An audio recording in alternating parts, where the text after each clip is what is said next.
Maybe that's why he was so sweaty before he walked into that store, smelling up the place, smelling like a gym.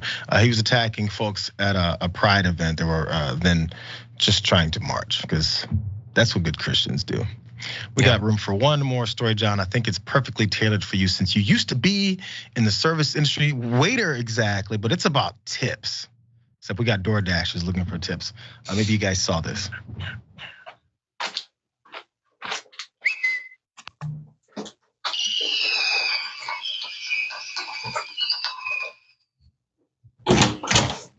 Hi. Hello. Come here, Max.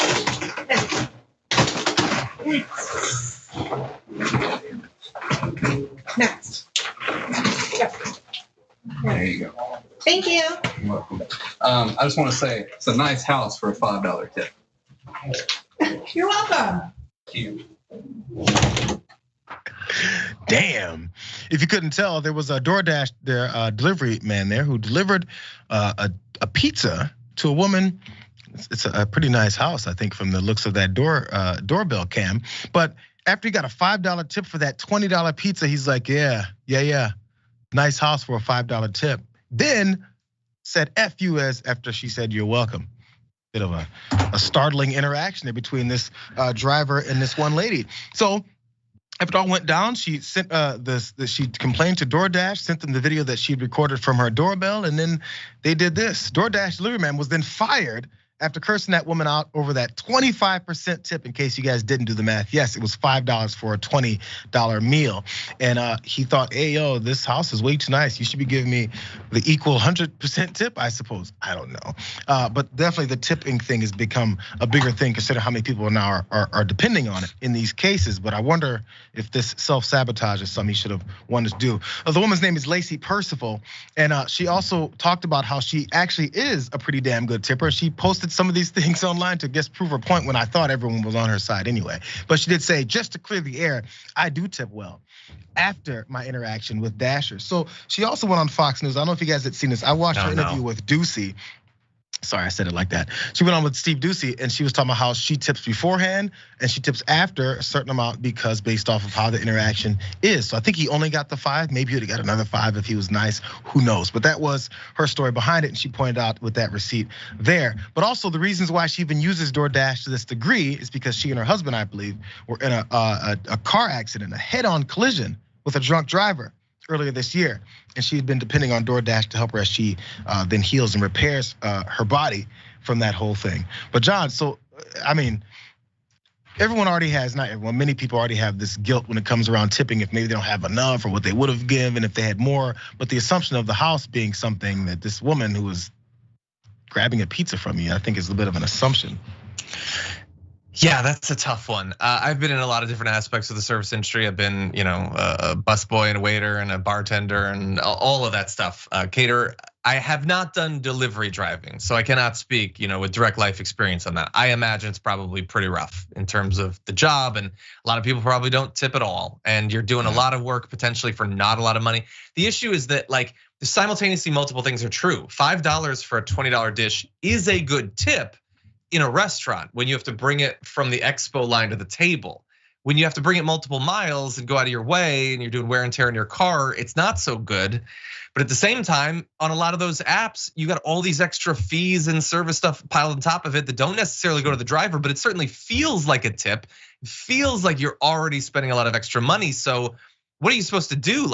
Maybe it seems reasonable to tip $15 or something, but then people probably aren't gonna buy the pizza in the first place. So it's really a system that is set up to hurt everyone. And I feel worst for the driver because they're the one who have the least at the end of this, but I don't know how much more you can expect a regular person not in a nice house to tip on that. And when you got people having to work certain kind of jobs and we have all these uncertainties going on with people's housing and stuff like that, I needed some more money because rent's coming, bro. And then just the agitation and the anger is just everywhere. And then you find yourself getting your ass fired over complaining over 25% tip. Again, it's based off of the price. I get the driving and all that and wear and tear, understood, but it didn't work out for my man here. Maybe the next service industry job, or maybe they should start. You guys know my stance. Tips shouldn't even be in existence. If you hire someone, pay them. Anyways, thanks, John, for joining me. You might disagree. We'll argue later about that. Thanks for joining me on the show again. I hope your throat heals quickly. You have a show tomorrow, bro. Calm down. Thank you guys also for being with me as well. Up next, you have the Young Turks, Jake and Anna. Please make it happen. We'll see you on a big Friday watch list.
All right, welcome to the Young Turks. Cenk Uygur, Anna Kasparian with you guys. We got a lovely show for you on this Thursday evening. Lovely, of course, is a subjective term. Mike Pence in a good fight, with a MAGA person. Speaking of MAGA people, Michael sure went and talked to him. That is going to be super interesting. We have amazing videos on that coming up, only here, exclusive here. So stay right here, Casper. Well, I wanted to start off with some good news out of the state of Wisconsin because their Democratic governor seems to actually have some interest in funding certain services that should be funded, something that feels like Democrats have kind of abandoned overall, but not in this case. So let's discuss. Using his veto powers, Wisconsin Governor Tony Evers has signed a new state budget that increases funding for public education for the next 400 years. I'm not kidding, this is real. Here are the details. The surprise move will ensure districts' state-imposed limits on how much revenue they are allowed to raise will be increased by $325 per student each year until 24-25, creating a permanent annual stream of new revenue for public schools and potentially curbing a key debate between Democrats and Republicans during each state budget writing cycle. I love this. Okay, so let's talk a little bit about how the governor was able to do this. Apparently the veto power that he has here is part of a negotiation or some deal that he made with Republicans. Usually when it comes to Democrats, they're on the losing end of these negotiations, but certainly not in this case. So I wanna show you a screenshot of the, or I should say a snippet of the budget itself. And the red indicates what the governor changed in the budget proposal. So Evers crafted the 4th-century school aid extension by striking a hyphen and a 20 from a reference to the 2024-2025 school year. The veto was one of more than 4 dozen the Democratic governor made to reshape the $99 billion 2-year state budget that Republicans had passed last week. So he's able to make alterations to it and then sign it. And so among the vetoes, you should know about the other actions he's taken here, was the majority of the centerpiece of Republican lawmakers' budget plan, a $3.5 billion tax cut that focused relief for the state's wealthiest residents.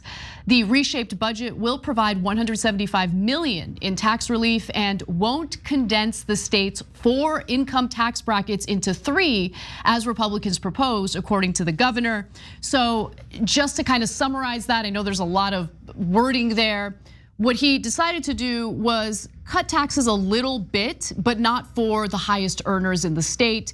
He maintained some tax cuts for middle-class earners while keeping taxes the way they are for higher earners in the state. He refused to condense the brackets from 4 to 3, which obviously was meant to redistribute wealth from the bottom to the top. Honestly, that's usually the way it works. I have more details for you, but Cenk, what are your thoughts? Yeah, so first of all, I don't like this kind of executive authority where they go, okay, here's a bill that's sent to me, and George Bush started this. It was called a unilateral executive authority, right? And he goes, okay, well, I'm crossing this part out. I'm just rewriting it entirely. Now the executive branch does it. The judicial branch does a different version of it. There were liberal activists on the Supreme Court. There are now conservative activists on the Supreme Court. And they just keep taking laws and going, nah, I don't like it. I'm gonna change it to this, this, and this, right? So that's not your job. Having said all that, I love this. Wait, why? Because what do I tell you guys on the show all the time? Uneven playing field, right? The Republicans do tactics like this all the time, 24/7. And I always ask, hey, do we have governors? Are there blue states along with red states? So what's going on? Can somebody fight back? And so we did, in this case, Tony Evers did. So God bless him. So if they don't like it, they shouldn't have given him that authority. I don't think any governor should have that authority, whether he's a Democrat or a Republican. So, okay, so they've decided to give him the authority and he decided to use it. Okay, sad day for you, Republicans, and that's how it works. If you don't like it, go to any of the red states where they do stuff like this every single day. And I hear what you're saying, Cenk, because whenever there's broad executive power at a time when your preferred politician, I mean Tony Evers, he's got the Republicans like tied up. I don't know if they can. The audience can hear it. There's someone like banging in a building next to us. Anyway. No, it's probably some idiot. But anyways, all right, let's keep going. But anyway, so Tony Evers is great, and obviously he has a lot of the priorities that progressives would want, certainly when it comes to things like keeping taxes the way they are for the highest earners, ensuring that there's adequate funding for public education for years, in this case, centuries to come. But what if some Republican gets elected in the future in a gubernatorial race and has the same executive powers, right? You don't want that. So I can you're looking far ahead in the downsides of this kind of executive power, and I totally concur with that. That being said, I didn't want to focus too much on that component of it because this is a giant win for progressives, for Democrats. I love what he did here. Yeah, and let me give you more context too. So the Republicans vetoed a lot, struck down a lot of the things that the governor wanted, the Democratic governor, like expansion of Medicaid, expansion of having paid family leave in Wisconsin, which would have been incredible for mothers. It's a great progressive priority that a great majority of the citizens agree with. So they struck all that stuff down. So he's like, oh, you don't like that? Well, then I'm gonna strike down your tax cuts for the wealthy. Sad day for you. You strike down things for the average man. I strike down things for your donors. And that's how we play this game. So the fact, I'm telling you, I'm floored by this. I've never seen a Democrat fight back like this. It is amazing. Okay, I gotta give you more details, right? Because Republicans in the state are stewing.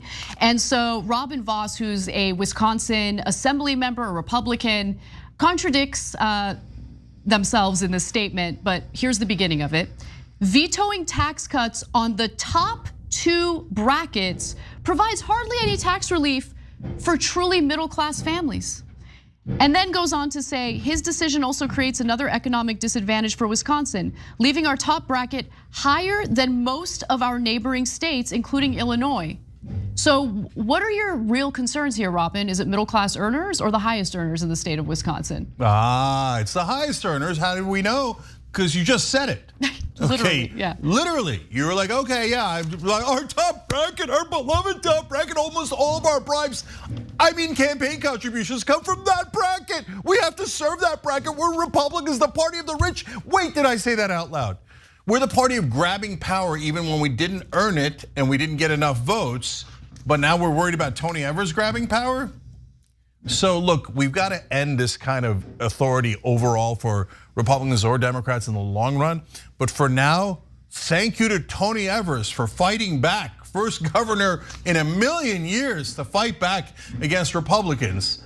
Attaboy, way to be. And Republicans, keep crying. We're collecting the tears. We'll make some products out of it later and sell it. It is nice to see resources go toward things that matter, like education. Yeah, and by the way, what are they crying about? Oh, there's no tax cuts for the rich. They give it to your kids instead to educate your kids. We don't want your kids being protected or educated. Wait, don't we say all the time we're worried about the kids in the schools? Oh, the tax cuts for the rich are so much more important. Okay, Republicans, hey, those are Republican legislators. And they're all on the record. And they're all saying tax cuts for the rich are more important than your kids. You should know that about the Republican Party. All right, well, let's move on to. Let's take a break. Okay. Okay, let's take a break and we'll be right back, guys.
All right, back on TYT. So first of all, we found out it is construction, and I know you guys are hearing it because Cyber Dragon Lord wrote in, the hammer is beating the conservatives into submission. And a Dent Hitchhiking Dragon says, did Bart watch The Third Man last night?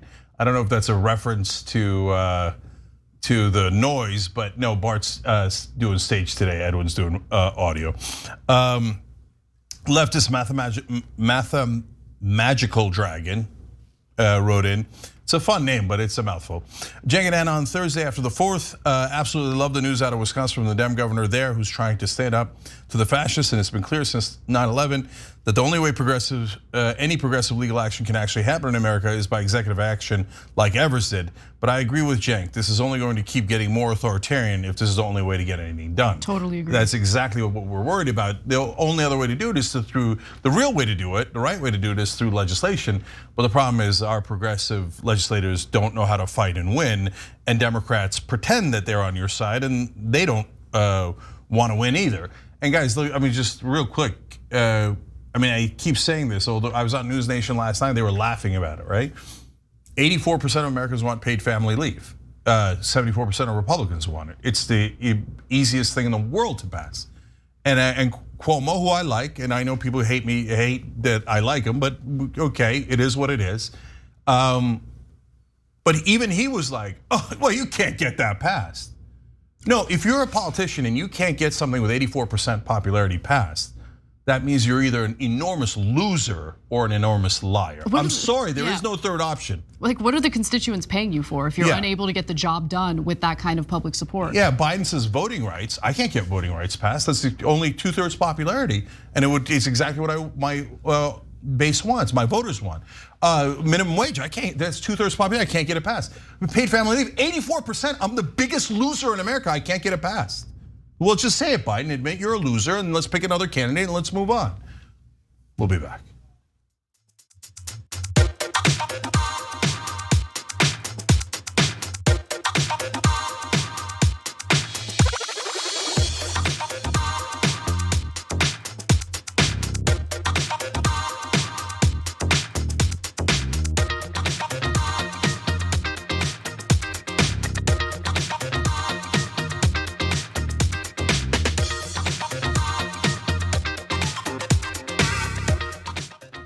All right, back on TYT, Cenk and Anna with you guys, more news.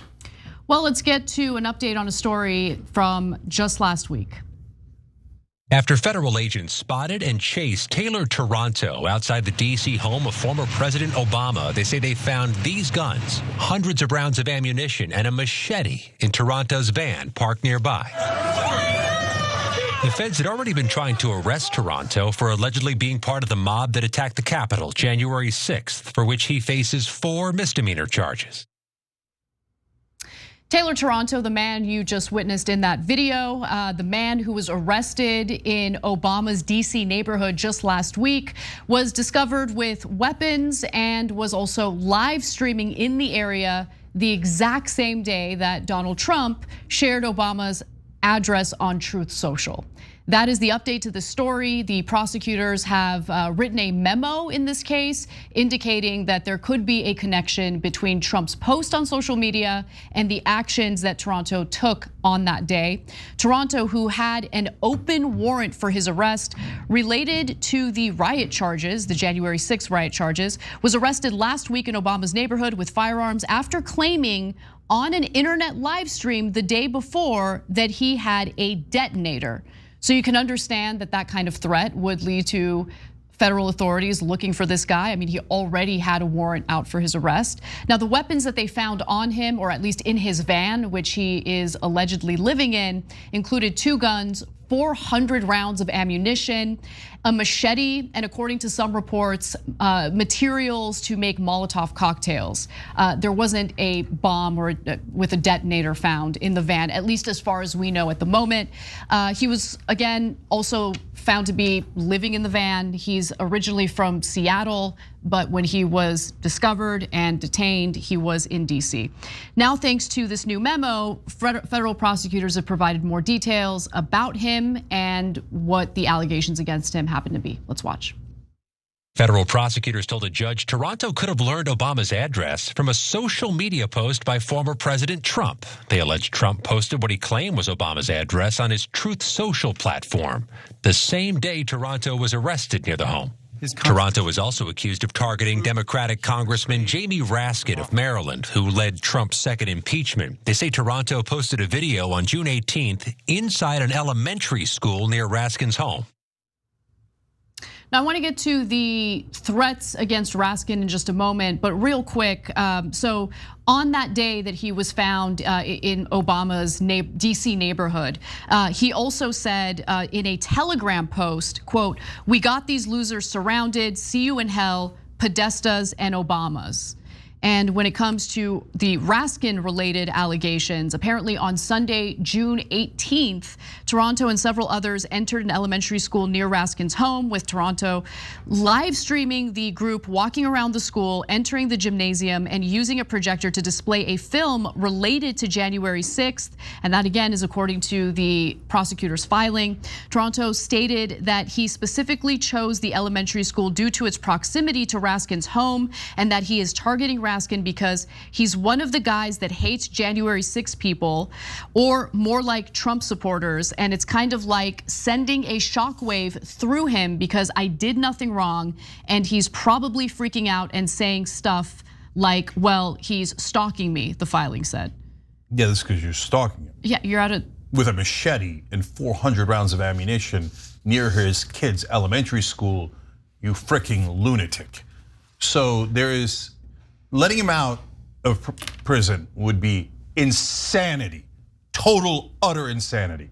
So if you're a right-winger and you're like, oh, he's got the right to free speech, man. Okay, I mean, a free speech with a machete and a bunch of weapons and 400 rounds of ammunition by his guy's neighborhood and his kids. Yeah, man, free speech. No, that's not free speech. That's stalking. That's assault because you're threatening violence, right? There are laws that are clearly being broken here. I'm going to tell you why this is even an issue in a second as to whether he might be let out. By the way, if you're a left winger and you say no bail for anyone, well, okay, to be fair to left wingers, they don't say that, okay? They say that no bail for some poor people under some circumstances. But I gotta be honest with you guys, the reason I brought it up here is because it would probably apply in this case. Because these are like the level of offenses where you have to get into a situation with bail are extreme. It has to be like murder, rape, like armed robbery. It depends on the state. And it definitely depends on the state and the jurisdiction. Thank you for that clarification. Yeah, and in this case, we're talking about federal prosecutors. But yeah, I mean, point taken. And look, just to comment on your free speech point, obviously protecting free speech is important, but there are limitations to every constitutional right, including the First Amendment. So you're not allowed to go around threatening people's lives or threatening people with violence. Now after his involvement on January 6th, prosecutors wanted him to be detained pending a trial, but the judge said that he couldn't do that, mostly because of the fact that he's only facing 4 misdemeanor charges. That's right. And there needs to be proof that this guy is a flight risk, and there was no indication of that. So they did not detain him pending a trial. And so now the real question is, considering the very legitimate threats that he put out there, the fact that he was found in Obama's neighborhood, will they detain him until he faces trial for both January 6th and also these latest charges? We'll see what happens. Well, so now the explanation of why.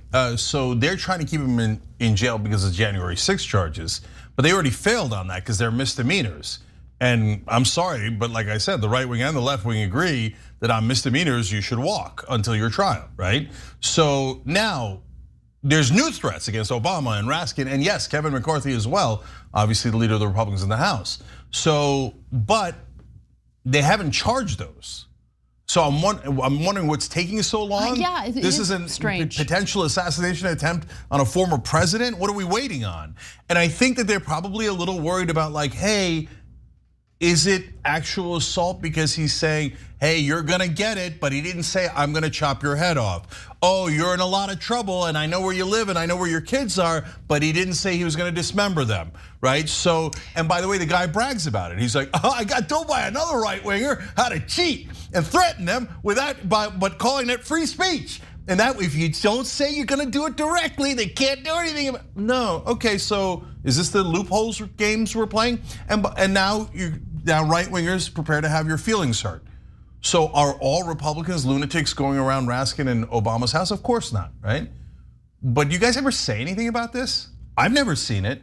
I've never seen a right-wing media pundit or politician. No, to be fair, sometimes the politician, because it affects them, like McCarthy, right? But the pundits, like for example, us, we're principled and we pay the price for it, right? Oh yeah. So when left-wing activists surrounded, Riley Gaines, that swimmer, and wouldn't let her out of a room, we're like, don't do that, guys. They didn't touch her, but she felt trapped in that room, and the cops thought she was trapped in that room, and she was a little afraid, right? And I'm like, that's not helpful to our cause. I mean, we're calling that out, right? On the right wing, are you calling out the lunatics? And are you telling me, oh yeah, it's all even, man? Really? Are there people circling around, Republic? Actually, in fact, the one time that they did a candlelight vigil in front of Brett Kavanaugh's house, Republicans are like, pass a law. You should never be allowed to protest a Republican. How dare you? What do you think, you got freedom? Now they're like, oh, you're about to murder Raskin and Obama and maybe their kids. Oh, that's fine, no big deal. I don't see any problem. I see no evil, I hear no evil. Right-wingers, violence, we would never be violent. Go get him, every lunatic in our audience, go get him. That's what the right wing says every day, and that's why you have guys like this. Okay, so just a few points of clarification. Riley Gaines did allege that she was hit by one of those protesters, although that hasn't been proven yet, and I haven't seen any updates on that. I just wanted to mention that. The other thing I wanted to just quickly mention is, look, this is a guy who's living in his van. I'm not trying to say like, let him go. Okay, I do think that he is a threat to public safety. He has made numerous threats, not just to Obama, not just to Raskin, even Kevin McCarthy. Like, the fact that if this is proven to be true, all Trump would need to do is post an address and this guy would show up, tells me that he's not well. So like, what I want to argue is, yeah, I mean, I think that it would be helpful if the more moderate Republicans, whatever, like said that they do not stand with this, that they condemn it. But more importantly, if let's say, this is so laughable, but like if Bernie Sanders did something like what Obama did and like posted a political opponent's address online, I would be specifically condemning Bernie Sanders for that. Yeah, what are you doing posting addresses for, Bernie? Well, why would you put McConnell's address? What does that have to do with getting paid family leave or higher minimum wage? We would say, and not only that, we've proven it. We've said it 100 times in different instances and upset our own side. Oh no, don't be principled, don't be.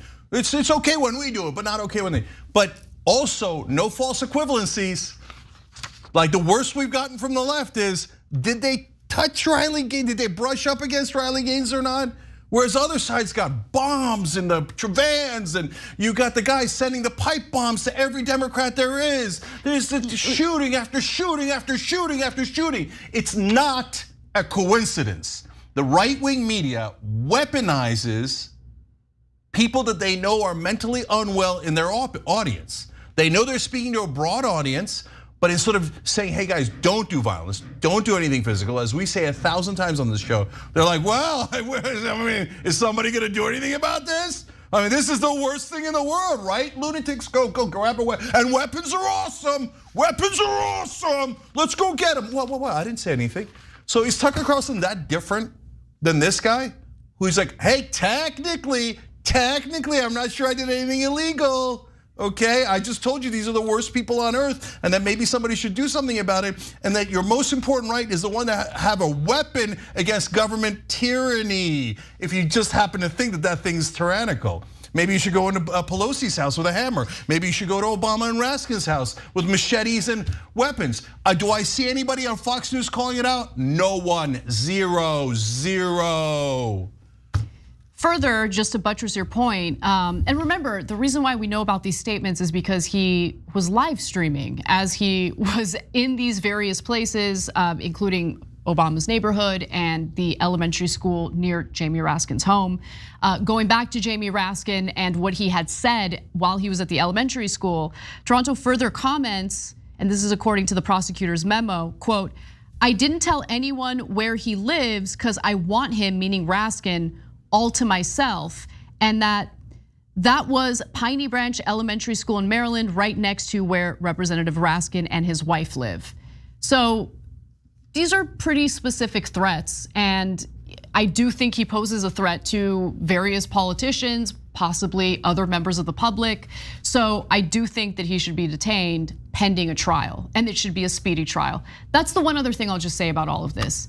Look, one of the, I think, legitimate complaints about the criminal justice system overall, of course you hear it on the left, usually you don't hear it in the context of like the January 6th rioters and stuff. Everyone has a right to a speedy trial. So for any January 6th rioter that might still be detained and hasn't seen their day in court, I do agree that that's ridiculous. Yeah, look, I hear you, and they violate that concept every day, a million times a day, and they generally do it to poor and middle class people all across the country. So yeah, it also happens to apply to the people who tried to do a coup against our country. I'm gonna cry for them the least, but the overall principle is correct. And I'll tell you what, if I had Secret Service protection and this guy thinks it's cute to threaten my kids, I'd educate the Secret Service on stand your ground, okay? Because the last time white right-wingers came to attack and murder government officials, chanting things like hang Mike Pence, half the cops let them in. So I would be very clear with the cops and the Secret Service. If this guy's anywhere near my kids with a weapon, remember what stand your goddamn ground is, okay? And let's go, because what, the right wing is allowed to murder everyone, but the left wing can't even protect our kids? No, I'm not gonna agree to an uneven playing field. All right, well, let's talk a little bit about Michael Schor's reporting over in South Carolina. What do you love about Donald Trump? I love everything about Donald Trump. I feel he can be trusted and feel comfortable, and it's peace of mind. And tell me a little bit about what you liked when he was president. What are some of the things he did that you agreed with? I agreed with everything he did. One specific? I can't think on the spot, but everything I'm happy with. Don't let the answers to our very own Michael Schor's questions fool you. While he was speaking to Trump supporters during a Trump rally in South Carolina, several of them did outline what they specifically liked about Donald Trump and why they continue to support him. So let's watch the next video. What did you like about the first 4 years of his president? What accomplishments would you like to see continued? Save the children. Most important thing is what's happening to our children. Explain. The infiltration of our education system and the abduction of our children. Over 800,000 a year go missing in the United States alone. They are taking so many of them and torturing them for adrenochrome. Prices of gas right now is crazy. My husband's a truck driver and the gas prices are insane. We can't even make a living basically because we're having to pay for gas. Reducing regulations on business, let conservative thrive. The economy was better. I'm Hispanic, and I really think that he helped this country securing the south border. So a lot of issues were brought up there.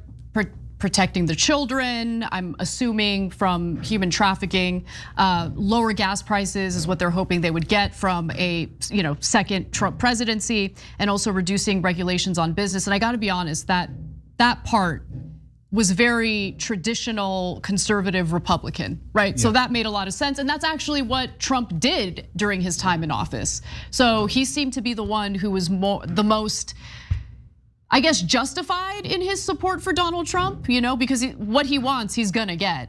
But to be fair, a lot of Democrats like deregulation as well. Nonetheless, I'm curious what you think, Cenk. Yeah, so I watched a lot of these interviews. And so when you, and we've done more than just the South Carolina one, we've done this endlessly. And when you actually take the time to talk to Trump supporters, you find out things that are both not what the mainstream media tells you, right? And sometimes in a positive way. And you also find out things that are super disturbing. You get both, okay? Both sides are wrong, right? So the Democrats a lot of times make it seem like every MAGA person and every Trump and every Republican voter is a lunatic, okay? And the other side says, no, all the Democrats are lunatics, right? So no, they're saints. These guys are saints and real Americans, yeah, right? Look, there are very fine lunatics on both sides. Yes, so now, having watched them as objectively as I could, so there's a couple of things. Number one, some of them have no idea why they're supporting Donald Trump, never even thought about it. They're just reflexively because it's cultural. Vibes. Okay, it kind of, because one guy said, everyone I know supports Donald Trump, right? And for those of you living on the coast, you're like bewildered by that. But if you're in a very progressive area, right? Just imagine the same exact thing, but everyone is conservative.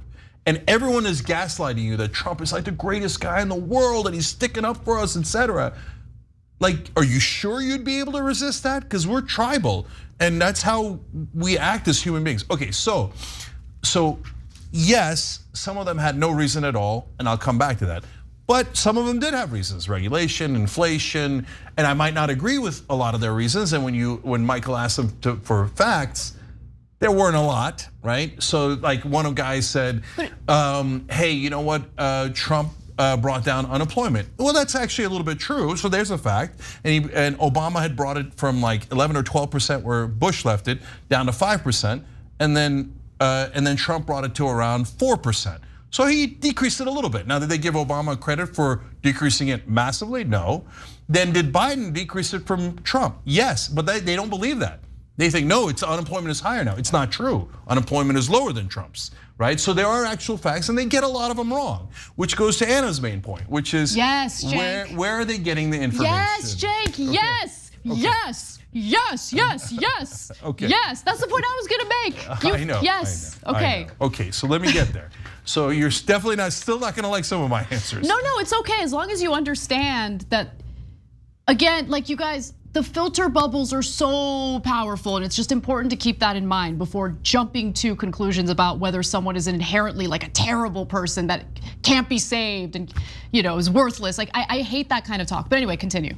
So like when you look at something like the guy saying, oh, they're abducting the children in Adrenochrome or Andromeda Galaxy or whatever the hell the crazy conspiracy theories are, right? So that's the one where they rip off the kid's face and wear the thing and then drink their blood and blah, blah, blah, and they genuinely believe it, right? So, okay, so that's easy to go, oh, lunatics, right? And they are.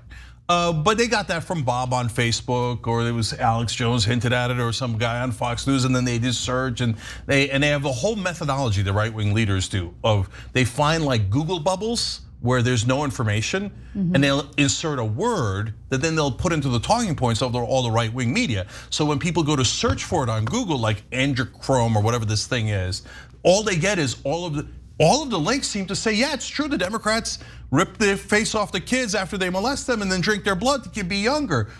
Because they picked a Google bubble where no one else is talking about a made up thing that they created, right? So that's one bubble, right-wing media, Fox News, etc., Newsmax is another bubble. So that's where they're getting from. Now, having said that, in terms of why they like Trump, the core question that Michael's asking in these videos, two things stand out as usual. One is he's anti-establishment. That's the part mainstream media never, ever, ever talks about because they are the establishment and they don't want to legitimize someone becoming popular because they were talking against the establishment. And they'll say things like he's honest, right? Now, Trump is not honest. He's the least honest politician in American history. But since he doesn't act and talk like a robot, the kind of fake plastic politicians that mainstream media loves, they also never acknowledge that. No, they keep saying it over and over again. They think the guy is honest because he's real. He doesn't read from a prompter, etc. Honest and real are not the same thing, okay? He's a real idiot, but he's not honest about the facts. So last thing, yes. And then there is that portion that says he's for us and America and our values and our way of doing things. Now, do they, and to the left, let me just clarify. Do you think those guys go home and go, man, black people are inferior, gay people are inferior, And I love being better than them. Do some portion of them do that? Yes, I think some portion of them get, if not exactly there, very close to there, right? But a much bigger proportion don't think that they're racist or bigoted or homophobes at all. They just never even thought about it. They just thought us, right? And here's this Trump guy who's a big bully that fights for us. But they never thought through what's us, what's inside the wagons and what's outside the wagons, right? And so is that a form of racism, bigotry, et cetera? It is, but are they evil? And they have made an active decision to be evil. And guys, I say this, so one more thing and then we'll get back to the videos. Like they say it about me as a Muslim, right? I grew up Muslim and I've had right-wingers say to my face all the time, oh, you're an atheist now? Thank God, at least you're not a Muslim anymore. Now that person isn't evil, but that is a bigoted point of view. They just don't know that they're bigoted. And so maybe the answer is to yell at them, as I do often. And maybe part of the answer is to actually give them real facts. Anna. Yeah, I mean, look, I just want to address that one of the answers there really stood out to me. And it was the woman whose husband is a truck driver, that's his livelihood, and she's frustrated about gas prices. And that goes to show you the impact of how our corporate media works, how the media ecosystem works. Because, and look, I'm not trying to go easy on Biden, but let's also keep it real. If the media did a good job explaining what it is that leads to a spike in gas prices, if there was a broad understanding among the American public about the OPEC cartel and the fact that the fossil fuel companies in this country are free to sell fossil fuels on the global market to the highest bidder. Meaning like this whole notion of like, oh, energy independence, we need to do more drilling and that'll make gas prices lower for all of us here in the United States. That is not true because that is not how it works out. It is not a nationalized system. These are multinational corporations that, again, get to sell the fossil fuels to the highest bidder. That's usually what they do. But that goes to the point of a lot of them do have serious economic concerns. And I think that while Donald Trump doesn't actually legitimately address those concerns, he certainly does pay lip service to it. And at the same time, what aids and abets those lies is the terrible job the media does in explaining why it is we're experiencing what we're experiencing in our economy. And what the Democrats do a terrible job. So that's why the guy says, and this was the most understandable of all the interviews. Somebody said, look, gas was around $1.30 when Trump was president. Now it's around $3. And so I'm a blue collar worker. I have a lot less money on my table. And the Democrats' answer to that could be, hey guys, here's all the forces that are at play, and explain it clearly as Anna did, and I could add a couple more, and keep repeating that until it breaks through to people. Challenge the Republicans on it. Are you saying OPEC doesn't exist? Are you saying supply chain issues didn't happen, et cetera? You could make all those arguments, right? But instead, the Democrats go, oh yeah, I passed a semiconductor bill. And the guy's like, how does that affect my life? I don't know how that affects my life. And everybody on cable news goes, semiconductor bill, semiconductor bill. Oh, Biden is so liberal, Biden is so wonderful, Biden did more bills than anyone else. Yeah, but did it affect their lives? It affected their lives. There's construction of a chip factory that is, that work is being done by workers who are brought in from other countries instead of employing American workers to do it. And when people see that you brought in people from Taiwan to build your semiconductors that we gave them $52 billion in subsidies for, that doesn't make them very happy. It does not. Now the reality is Trump never did anything for them either. The only thing he passed was tax cuts for the rich. But the Democrats are just awful at messaging, and you see it in these interviews. All right, I want to move on to a different question that Michael Shore asked them about, so let's talk about that. While our very own Michael Shore was at a Trump rally in South Carolina, he asked Trump supporters about Hunter Biden. And the question, yes, was a trick question. The answers were fascinating. Let's watch. And what do you think of Hunter Biden? I think he's kind of a snake. Think he should be impeached? I do. All right, thanks so much. Have fun today. Do you think that Hunter Biden should be impeached? Absolutely. Yeah, that's where you hear all the rules are the same for everybody, but it just doesn't feel like they're the same for everybody. Would you like to see Hunter Biden impeached? I see him in prison. So impeached and in prison? Yes, sir. I mean, they got Trump on all this. Why? He ain't no better. Do you think that Hunter Biden should be impeached? Impeached? Yeah. He's not a political. We have a winner. What, does she get a prize? Thank you. I've asked this question to like a ton of people today. You were the first person to say that he can't be impeached. Look at you. Get it, girl. All right, so a lot of people obviously had the wrong answer because you can't impeach someone who isn't in government at all. Hunter Biden is not in government, although we hear a lot about Hunter Biden from the Republican Party. Cenk, what are your thoughts? Yeah, I got mixed feelings about this one too. Look, I don't want to fall into the trap of going, the average person doesn't know politics that well. Let's be honest, we could do it to anyone. Anyone, exactly. Okay. And so, and you know this because you used to see Jay Leno do it, Jimmy Kimmel do it. You just go out as people on Hollywood Boulevard. They have no idea. By the way, and then the media loves to laugh at them. And I gotta be honest, sometimes I laugh, okay? A lot of times I laugh. But is it their job? No, they got different jobs. One's a construction guy, the other guy's an accountant, etc. Their job isn't to follow politics as much as we do. So when they hear impeached, they hear something bad, right?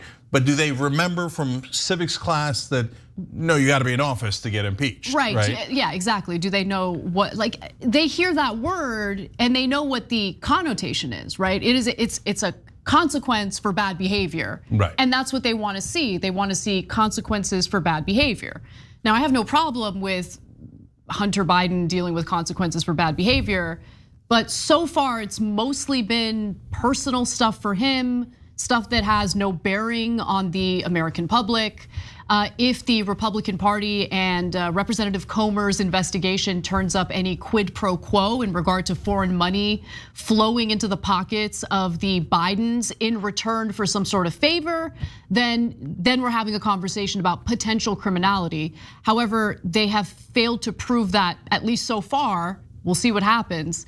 But the obsession with Hunter Biden, honestly, it's getting, for me, to a super gross place. He's got a daughter that the Bidens want to pretend like doesn't exist. It has no bearing on my life or your life or anyone's life, and I just don't really like talking about it or hearing about it. Yeah, but now let me give you the other side too. As I watch dozens, if not hundreds, of right-wing interviews that we've done, it is definitely fair to say low information voters. Okay, and like I said earlier, you might say that of moderates, you might say it of the left or some portions of the left, etc. But they are indisputably low and oftentimes incorrect information voters. And why is that? Because they consume right-wing media, and right-wing media either lies to them or gives them like just 10% of what is true and leaves out 90%. And so they never heard it, right? They don't know. And then so they'll hear like, Hunter Biden's getting away with something that nobody else would get away with. But they don't even know what the charges are. When you tell them, hey, it's a gun charge, do you think he should have his guns taken away? They're like, wait. And the other one's a tax charge because of some things he filled out wrong, like way less than what Trump did on his taxes. Yeah, I mean, they're like, wait, what? Yeah, they don't even know it. Homeboy didn't pay his taxes. Let's just keep it real. Okay, come on. So he's dealing with that now. There are consequences for that. Now he has to pay back the federal government for failing to pay his taxes, which is the right thing to do. And I'm glad that they went after him for that. But you mentioned low information voters, and that phrase oftentimes, at least throughout my career here at TYT, has always been attributed to independent voters. And I've been meaning to address this on the show because I think that things have changed. Because I think that given the media filter bubbles that people exist in, those who happen to be the most tribal, right? So if you are tribal about your support for the Democratic Party and you're watching MSNBC 24/7, I would say you are the same as the right wing in only trusting conservative news, only being tribal, especially in support of Donald Trump, and kind of like limiting yourself to pro-Republican or pro-Trump content, right? I feel like these days, the actual independent voters who used to traditionally be thought of as the low information voters are the smarter ones. Yeah, so it's interesting you said that because I was going to say something very similar. The word independent, there's two words that are very misused. The word independent has changed completely as to what it means. Because in the old days, it was independents that really were low information voters. I remember those days, right? There was people who knew what was going on. They were Democrats, Republicans, plenty of people who didn't know. But the people in the middle were like, Mitch McConnell and Bernie Sanders. I can't tell the difference, right? Now independence is not like that at all. Most of the independents today are sick of the Democrats and Republicans. They can't stand them. Why? Because they have more information. It's like a lot of younger voters are independent because they go, so you want me to back the corporate Democrats who are gonna outsource my job, never deliver on anything they ever said, and then like I'm supposed to cheerlead for that? No. You want me to support the Republicans who want to just give tax cuts for the rich and saddle me with student debt? No, right? So they're independents. But nobody ever clarified that word changed and doesn't mean what it used to mean. Another word that's a total mainstream media trick is moderate. Moderate is actually a fine thing, a wonderful thing. A genuine moderate. Yeah, a genuine moderate that's in the center of the country. There's nothing wrong with that at all. That's democracy, right? But no, the mainstream media uses a trick. They do a little sleight of hand like Tucker used to on Fox News.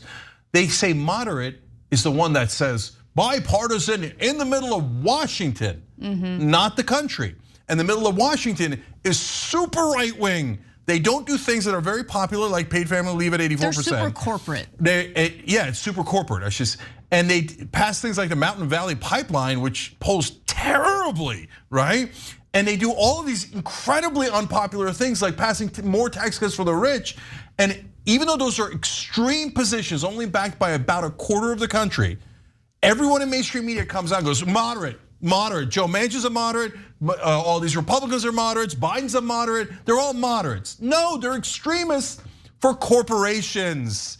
So there's nothing but magic tricks here in terms of how they do this stuff. And then to Anna's point about, look, if you're on the generally the left side, this is more for the folks that are like mainstream Democrats. These are the MSNBC watchers that I'm referring to. Let's keep it real. Yeah. So again, I love you guys.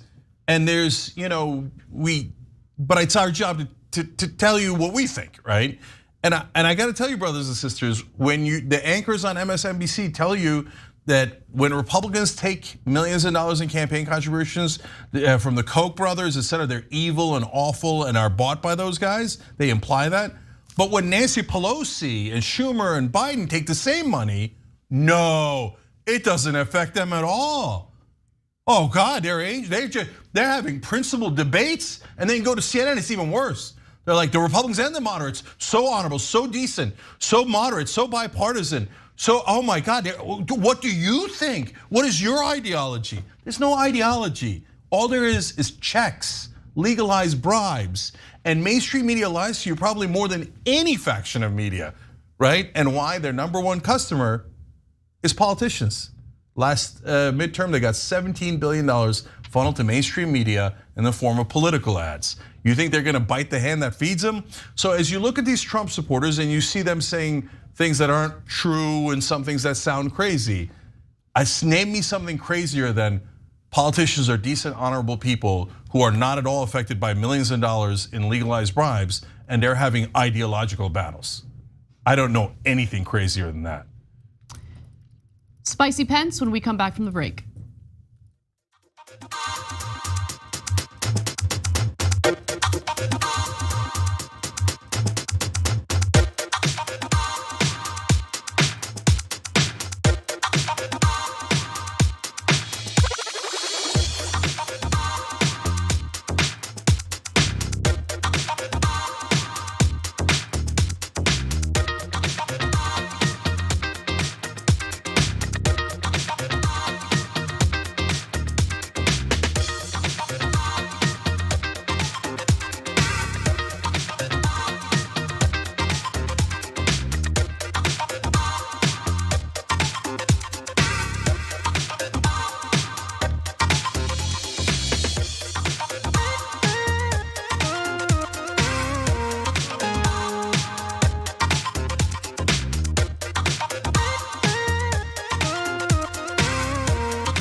All right, back on TYT. Let's go to Super Chat first. Nobody's born racist, it's learned and it can be unlearned, says Timothy Pulliam.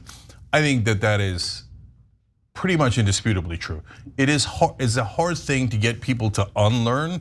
It's hard to break cults. But having said that, yeah, it's definitely possible and it's definitely learned. It is not in our hardware. Chris Birch says, Governor Cooper in our DNA doesn't even know what race is, right? That's something society teaches you and then tries to divide you on, or some factions of society do. All right, anyway, Chris wrote in, Governor Cooper in North Carolina has declared a state of emergency in the state for what these corrupt right-wingers are doing to our public schools. I appreciate them for it. It's sickening to see them do this to our children. Yeah, look, whenever I see a Democratic governor fighting back, I'm like, yes, right? By the way, mainstream media is like, oh yeah, no, those guys, they're okay, they're all right. Oh, Gretchen Whitmer, oh, what an amazing, Gretchen Whitmer. Look, I might be missing it, and I'm not an expert in Michigan politics, and I'm not a Michigander, okay? Having said that, I haven't seen anything she's done, and that's probably why mainstream media loves her. Oh my God, you're doing nothing? Yes! Oh, status quo, I love it. But if you're from Michigan and I'm wrong, please send in your comments. Michael Malbon writes in, it's my birthday today and my work gave me baseball tickets that I was about to purchase anyway.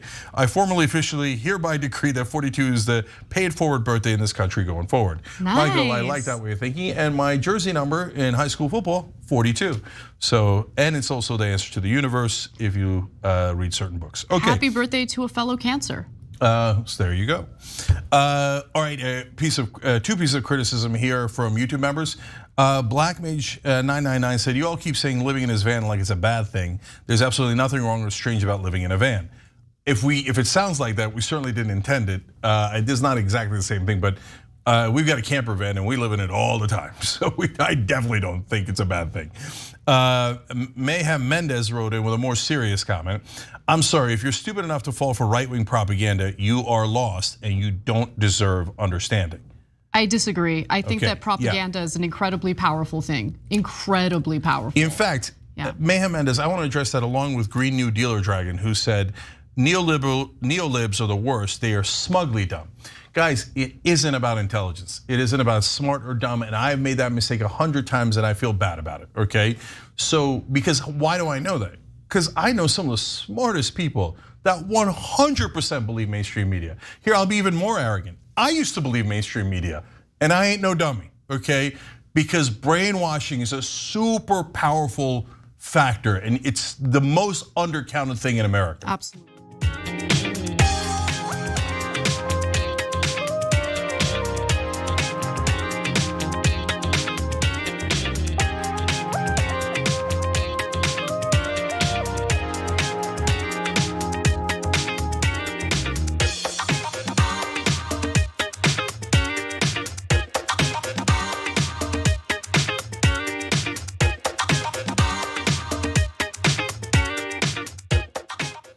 All right, back on TYT, Cenk and Anna with you guys, but also, sorry, I forgot to do this earlier. Kurt Hale upgraded membership, and you can do that through the join button too. And Kurt, thank you for doing that. And Ignacio Flores just joined us, and we appreciate that as well. And Dr. Doom gifted a membership. You guys are amazing. You could all do that through the join button below the video on YouTube. Anna. Well, we've got a spicy take from former Vice President Mike Pence. Do you ever second guess yourself? That was a constitutional right that you had to send those votes back to the states. I know by God's grace I did exactly what the Constitution of the United States required of me that day. I kept my oath. Former Vice President Mike Pence was in Iowa when a voter who was very unhappy about his decision to not go along with Trump's demands to reject electoral college votes on January 6, 2021, expressed her displeasure with him and said that he was responsible for Joe Biden's presidential win. He very clearly disagreed and was spicy in the process of doing so. Let's watch more. You were commenting on the fact that all of these problems belong to Joe Biden, and they do. However, if it wasn't for your vote, we would not have Joe Biden in the White House. Right. Joe Biden shouldn't be there. And all those wonderful things that you and Trump were doing together would be continuing, and this country would be on the right path. Do you ever second guess yourself? That was a constitutional right that you had to send those votes back to the states. It was not like you were going to personally elect him. We all know by the number of votes that were there who won that election. We do know who won that election based on the number of votes, electoral college votes, and Pence did respond to her and explained how the process actually works. Let's watch. The Constitution of the United States in Article 2 says the job of the vice president is to serve as the presiding officer of a joint session where you open and count the votes. Don't take my word for it, go read the Constitution. Not really, I say this with great affection and respect. The Constitution is very clear. My job was to oversee a session of Congress where objections could be heard, and I made sure that objections would be recognized. So we would hear whatever evidence or whether debate there was, but the Constitution says you open and count the votes, no more, no less. The Constitution affords no authority for the vice president or anyone else to reject votes or return votes to the states. I'm sorry, ma'am, but that's actually what the Constitution says. No vice president in American history ever asserted the authority that you have been convinced that I had. But I want to tell you, with all due respect, I said when I announced President Trump was wrong about my authority that day, and he's still wrong. So, in other words, read the Constitution, bro. Right, like that's, leaning back, pointing. Like I've never seen him so cool and collected. It almost feels like that was a plan, but it wasn't. I don't think there's no indication of that. No. We know for sure it's not a plan because later she said that he was respectful and she kind of liked it and she heard him out. So we'll get to that in a moment. But what did you think about how Pence handled that?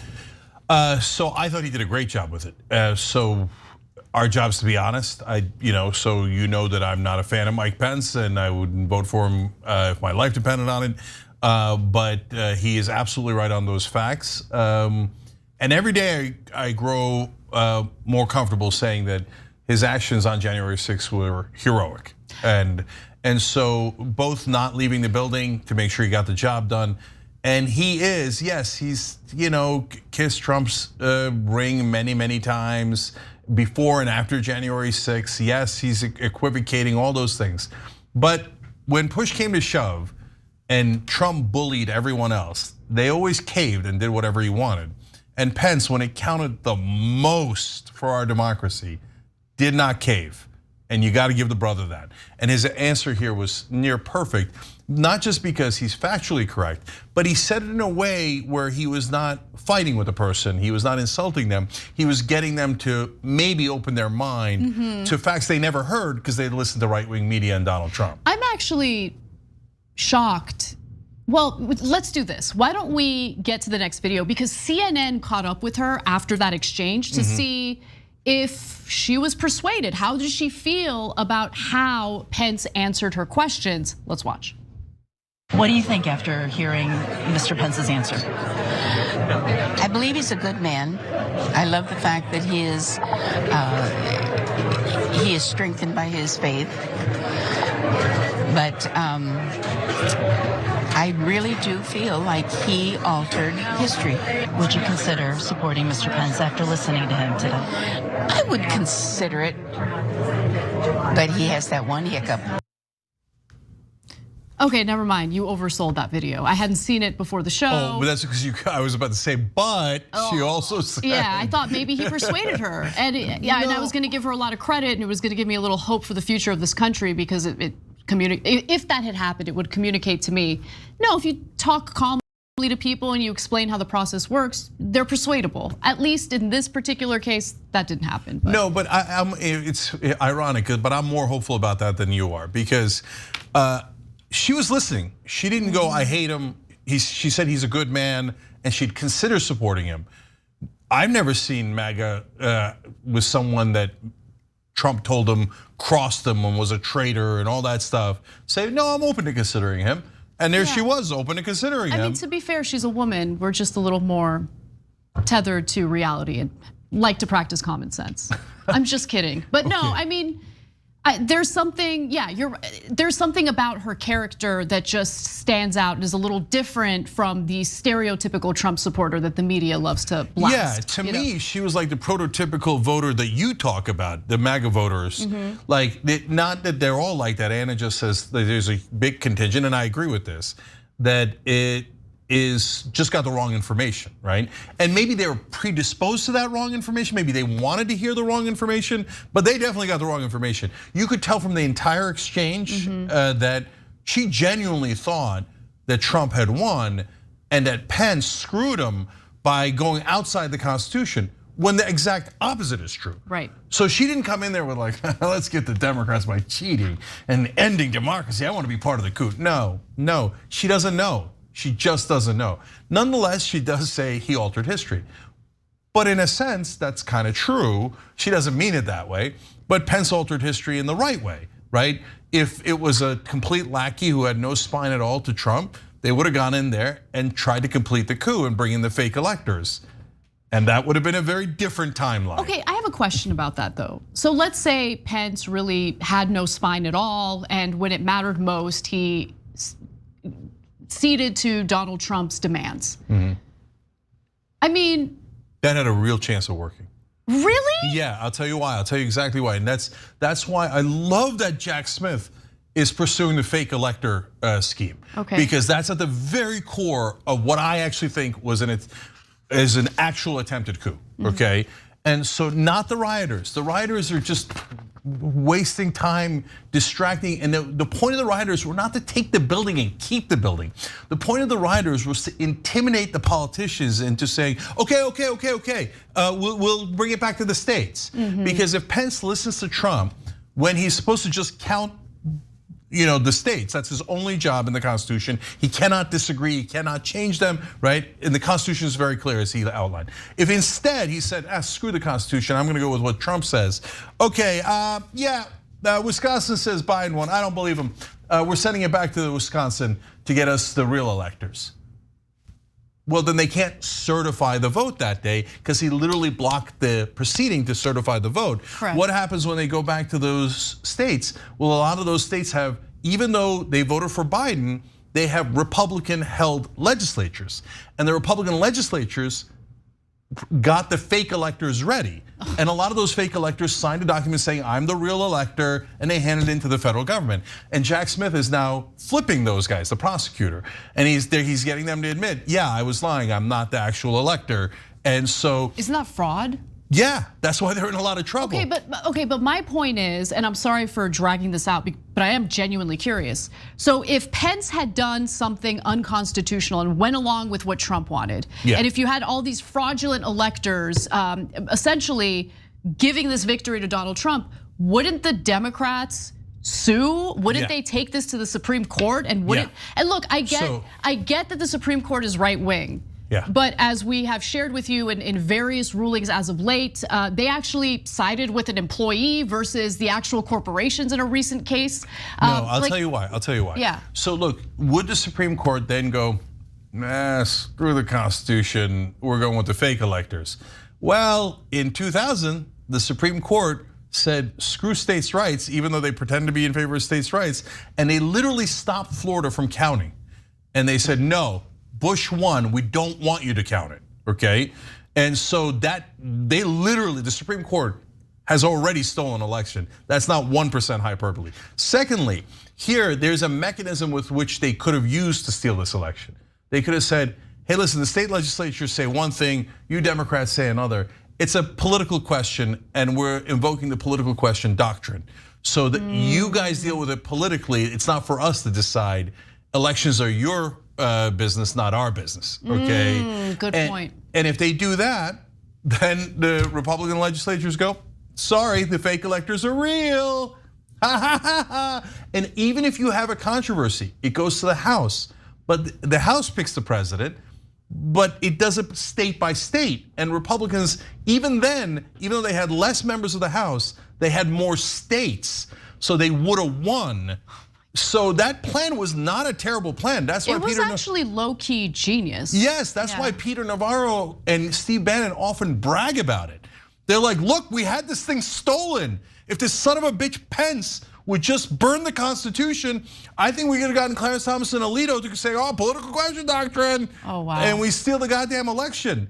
And so that's why, no, you should not underestimate how heroic Pence was for, yes, the lowest bar in history, just doing his job. But when you know a lot of other Republicans that stood up to Trump in that time? Definitely not. Definitely not. And in a lot of ways, he saved the country. And here he is telling the truth to Republican voters, a truth they almost never hear. Pence Uyghur 2024? No. I'm just kidding. I'm kidding. No. That'd be the most insane thing No. on the planet. That would never happen. Anyway, with that said, that does it for our first hour. When we come back, we'll tell you about how Marjorie Greene was booted from a Republican committee in the House. What's going on here? Well, I'll tell you when we come back.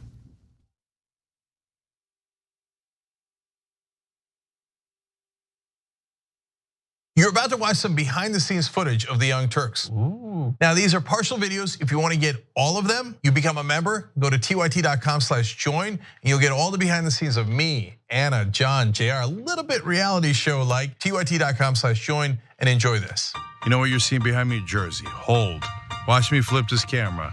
However I flip it. Do I flip it like this? No, I just took a picture. I'm bitzing right now. What? Behind the scenes. Oh, okay. For members? I don't have my face on. She doesn't have her face on, folks. Oh, that's JR's ass right there. You can't take 5 minutes off, can you? No, I can't, Johnny. Bye. I said it was live stream, but I was lying. It's not a live stream. It's just for members. Bitsy, this is my cat. You know what his name is? Kiki Cat. Animals are innocent. Control room and the insanity is obviously there. Right now, as you can see, I'm directing or tech directing. I'm so happy to be here. This is what like a Labor Day beard looks like for Cenk. Man, you're a Young Turks viewer if you recognize me like this. Oh, thank you. You are the one person in my life I would love to meet. What's going on, guys? This is a Bitsy or a BTS or behind the scenes with Hassan Piker, aka Woke Bay. Oh, hi. I didn't see you there. I have finished my show, The Damage Report, and now I get into a really awkward time of the day. When I'm sitting, the control room is right there. So I can see Bart. This is the Pittsburgh office, by the way. I'll refer to often as the boiler room. You see how it's ripped? Is it super unprofessional to wear that at a business meeting? Or am I like cool rebel? I just finished doing the power panel and I'm fired up. What do you do for TYT? Not a whole lot. If you're frantically tweeting at us that something's broken, thank you, because I'm fixing it. And thank you for being a TYT member. Super last thing, because there's always got to be a super last thing. It's disastrous. This has been behind the scenes, behind the scenes. Indisputable is still the fastest growing news show in America compared to CNN, Fox News, and 30 other networks. We tell the truth on Indisputable because the truth is indisputable. We go places that other news media outlets refuse to go. When there were human rights abuses happening at the Victorville prison, guards and members of the community contacted us. You, through your investigative reporting, unearthed very troubling allegations about specific forms of abuse and discrimination in the federal prison system. It really doesn't take much to be a trusted voice.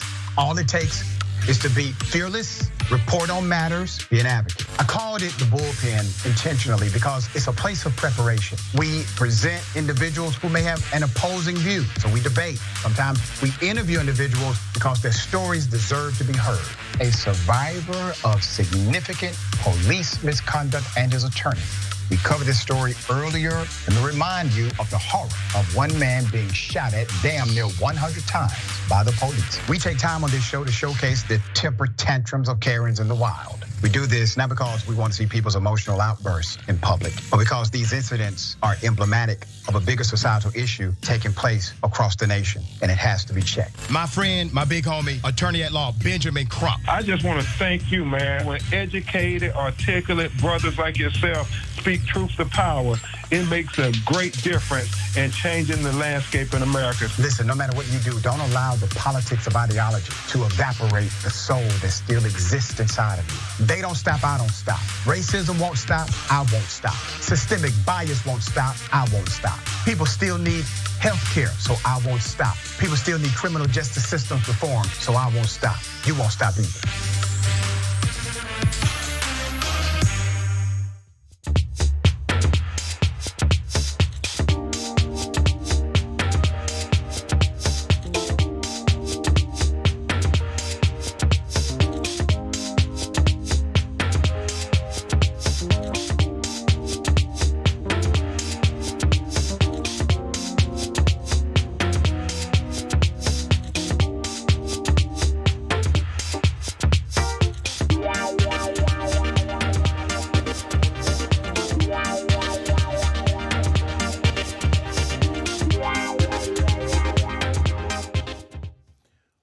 All right, back on TYT, Cenk and Anna with you guys. Big Daddy 2000 Dragon gifted 10 subs on Twitch. We appreciate you, brother.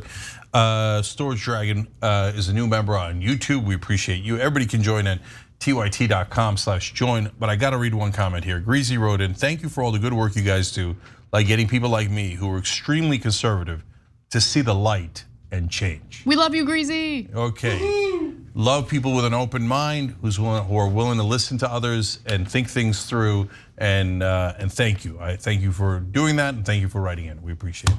All right, Casper. Well, we've got a bombshell story involving Marjorie Greene, so let's talk about it.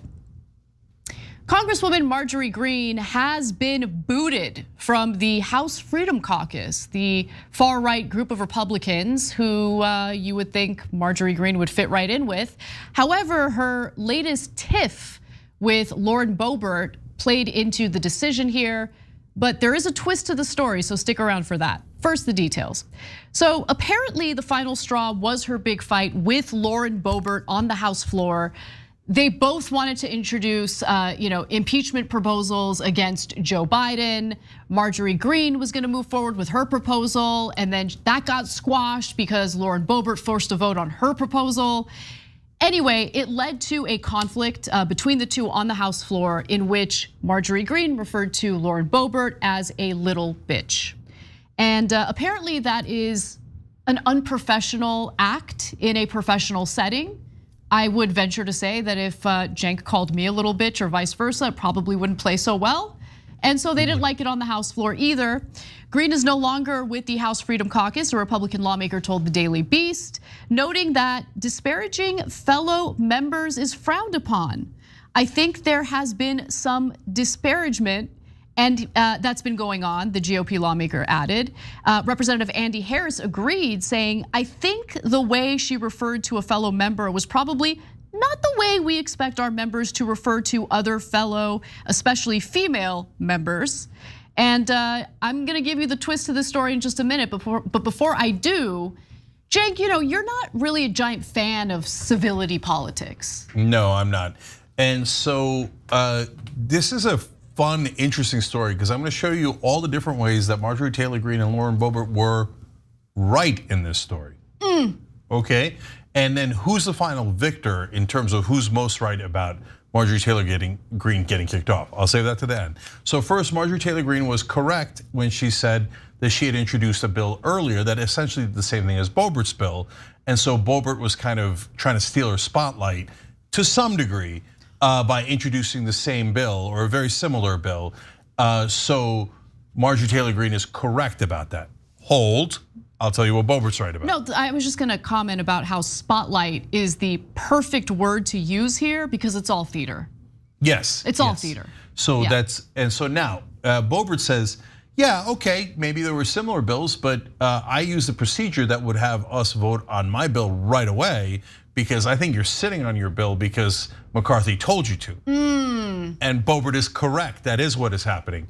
So Marjorie Taylor Greene doesn't actually want to push that bill, she said earlier, because she has a deal with McCarthy. She huffs and puffs about how, impeachment and we need to do it, and I said it from day one before I knew any facts. I'm dumber than her, okay? Congrats, but in this case, if you wanted to really push it forward, you would have used the same procedure Lauren Boebert did, and you're definitely not doing that. So Boebert is correct about that. Now, in terms of, is that the right time to push that? And there was a number of issues at the same time, and it would have perhaps caused us to default on our debt ceiling and destroy the global economy. Well, that's a bad idea by Boebert. So Marjorie Taylor Greene is correct on the policy, okay? Now, should I get to the ending of who's right about this? Well, I got to give them the little twisty twist, okay? Twisty, you can't step on my lines here, All okay? right. I've been excited to share this with you guys. Okay. So apparently, Representative Boebert did not want Marjorie Greene kicked out of the House Freedom Caucus. So here is the reporting on that. During internal deliberations, writes the Daily Beast, almost 2 weeks ago, Boebert agreed with another member who argued against removing Greene out of respect for her right to freedom of speech. She was against having her removed, a GOP lawmaker familiar with the House Freedom Caucus meeting told the Daily Beast. She was actually against it. And then Boebert confirmed to the Daily Beast that she defended Green on freedom of speech grounds, but would not comment on how she ultimately voted, which I think is strange, that very last part. So that makes me think, did she vote in favor of kicking her out? Even though she you know. So she doesn't say, but I can tell you why she did, okay? What a little bitch. Yeah. So you can tell that she voted her out because she said, that's not the reason I used in my vote. In other words, yeah, I voted against her, but not because of the speech issue, but because of the fact that she doesn't agree with us anymore problem, okay? So can I adjudicate now? Go ahead. Okay, in this one, Boebert is correct. So why? Well, this whole, oh, she called me a little bitch, so what? Okay, you guys call each other and other people those kind of words all the time, 24/7. I mean, each other behind the scenes, right? That one was just happened to be in front of the scenes. And for the rest of us, you call us the worst kind of names 24/7. All of a sudden, the House Freedom Caucus cares about decorum. The caucus that supports Donald the monster Trump the most, who breaks every etiquette, every rule, every decorum. All of a sudden, they're like, oh, I do declare someone has been called a little bitch. Okay, well, what shall we do? Our knickers are in a bunch. No, that's a nonsense reason. And I halfway believe Boebert saying she didn't vote based on that, and then she defended her on that. And it makes sense, because if you're Boebert, you don't want to get thrown out of the caucus for saying insults about other people, because that's what she does 24/7. And so it's self-preservation, but also logical and correct in my opinion, okay? But she did vote, based on the reasons I just gave you, she did seem to vote against Marjorie Taylor Greene. Mm-hmm. Is she also right about that? Yes, she's also right about that. Why? What? Not because Marjorie Taylor Greene shouldn't be kicked out for language. That's hilarious. But she fundamentally doesn't agree with the Freedom Caucus anymore. And so it's not because Marjorie Taylor Greene isn't radical. She is. She's radical in different ways, but she's chosen a strategy that is different than the Freedom Caucus. By the way, I just have to comment on how surprising that is. Yeah. Okay, people aren't gonna like what I'm gonna say, but it's the truth, and try to acknowledge the truth. You have Marjorie Greene, who on every level seems to be unhinged, but she has appeared to allow herself to think strategically, politically speaking. I mean, I don't agree with her on anything, but nonetheless, she's thinking strategically. I want to know what the strategic thinking is among progressives in Congress. So that's exactly where I was going, Anna. Okay, so the Freedom Caucus's strategy is, no, we obstruct and we vote no, and we challenge establishment Republicans to go further right. And we hold the line for as long as humanly possible until they almost meet us all the way, right? And the idiot Democrats are useless. So we were basically just arguing within the party, because whatever Republicans want, Republicans always get, right? And wait, why are the Democrats useless? Why don't the Democrats ever get anything they want? Because the corporate Democrats largely agree with the corporate Republicans. They're like, oh, you want to cut from the average man and give tax cuts for the rich, and we're pretending that we're doing this over the debt ceiling. Golly gee, no, don't do that, right? They don't have to negotiate at all. They do it on purpose. And mainstream media then comes in and lies for them and goes, oh, they had to do it. You don't know, they had to do it. No, it's okay. So that's a longer story. But here, the Progressive Caucus could be super helpful. Progressive Caucus can hold a line, especially when Democrats are in charge, but sometimes in a mixed Congress. And they could say, they could do the same thing the Freedom Caucus does. No, we're holding the line. You got to come towards us. You got to give me at least $15 minimum wage. I would have, if I was in the caucus, I would have demanded $15 minimum wage and paid family leave. Guys, you can't pull like the fake left thing where you're like, oh, I demand everything. If you don't give me everything, I vote no all the time. Well, then your threats are useless and you've lost your leverage. You have to use your leverage to get specific dual bill bills passed at that moment. But progressives don't understand. I'm sorry progressives in Congress, but you don't understand politics at all. So you're like, oh, what do? We give away our power.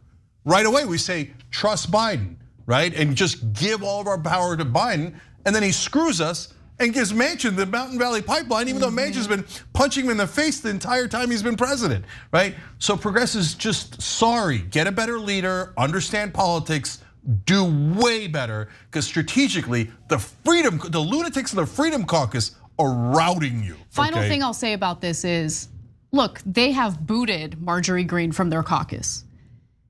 And it's interesting because when you look at the Progressive Caucus, it is full to the brim of normal corporate Democrats. Two-thirds of them. Right, so what's the litmus test here to be part of that caucus? And I just think, listen, we all see what's going on here. We see who's included in that caucus. There isn't safety in numbers in this situation.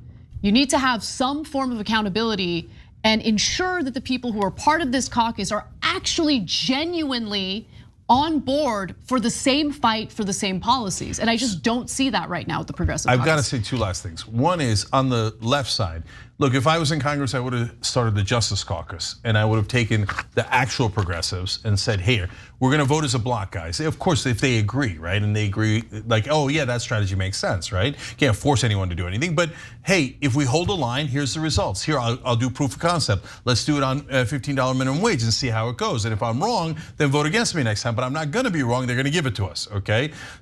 But unfortunately, our progressives in Congress believe that the most important rule in the world is respecting and kissing the ass of their fellow Democratic colleagues who are corrupt and take corporate money and do corporate wishes. And they think fighting back is so wrong, it's so wrong, don't do it, it's impolite, mainstream media is gonna yell at us.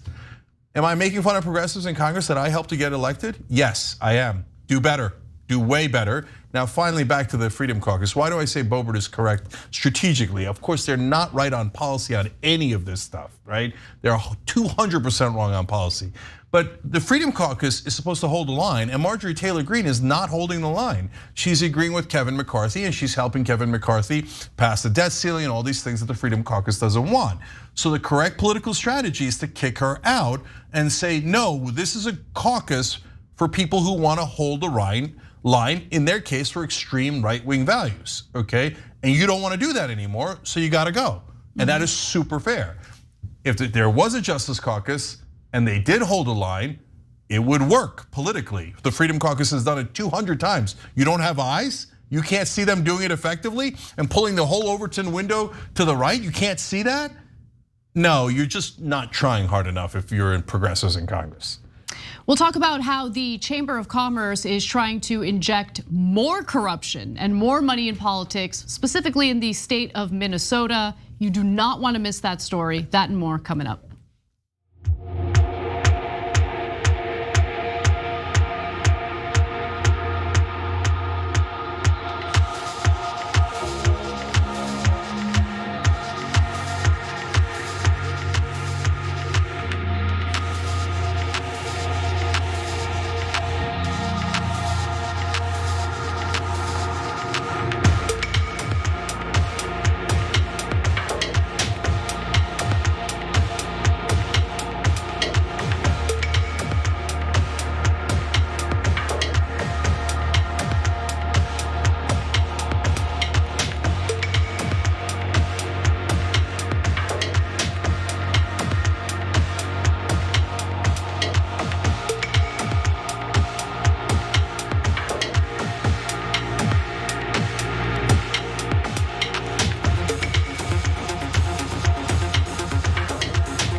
All right, I keep forgetting to tell you guys. So Kirkus Reviews does book reviews. They're one of the largest ones that do, and they're considered the toughest. Guess whose book got reviewed positively by Kirkus Reviews? Dave Rubin? No, as it turns out, me. So let me real quick give you that quote, but there's another quote I want to tell you about from that. They wrote, an optimistic prophecy that a saner, more equitable politics will take the place of whatever it is we have now. Wow, look at that, tyt.com/justice to pre-order now. They also said that the Republicans came in for a shellacking in the book, and they did indeed. But I hear from the some portions of the left online that I am a Republican. Okay, yeah, but hey, no, lying to your audience is bad. But let's just call people who are massive progressives Republicans. Okay, anyways. Detox nurse Wendy says, Cenk, I think the perfect fuel for our change machine is uniting around the greatest common denominator. Movements get momentum where there's many. We must practice meeting others where they're at. Well, that makes you about the smartest person in left-wing politics. Like, I'll take you over any activist, anyone in Congress, etc. And that doesn't mean you just go over and go, hey, who's the craziest right-winger? Let's hug. No, it doesn't mean you platform them and then don't tell people that they're right-wingers. No, okay?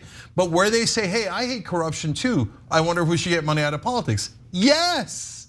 Hey, you know what? I also want paid family leave when I have a child. Yes, the correct answer is yes, when they agree with you. And you should find the things they agree with you on and actually push forward on that. But that would take the intelligence you have, Wendy, as opposed to the ones in Congress or in the activist community. I said it. Dami Mommy Matrix says on Super Chat as well, and this is fair and this is good.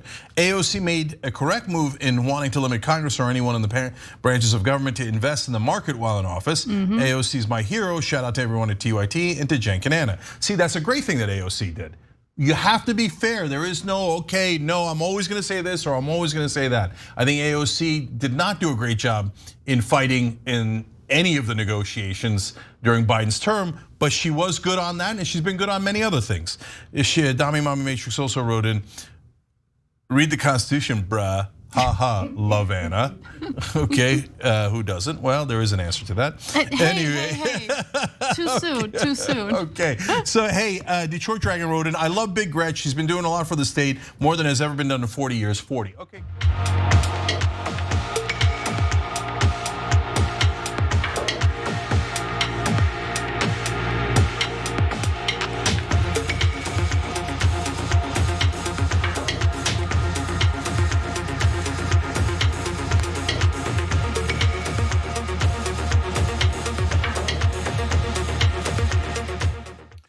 All right, back on TYT, Cenk and Anna with you guys. Also, Douglas Busherman just became a member by hitting the join button below, and Dragon Lord upgraded by hitting the same exact button. You can upgrade through that too, and by the way, that helps us keep the prices low even during times of inflation, so that we can make sure that everybody can become a member and get all of our shows. So thank you for upgrading and thank you for being members. But don't be fooled. Our button is bigger than their button.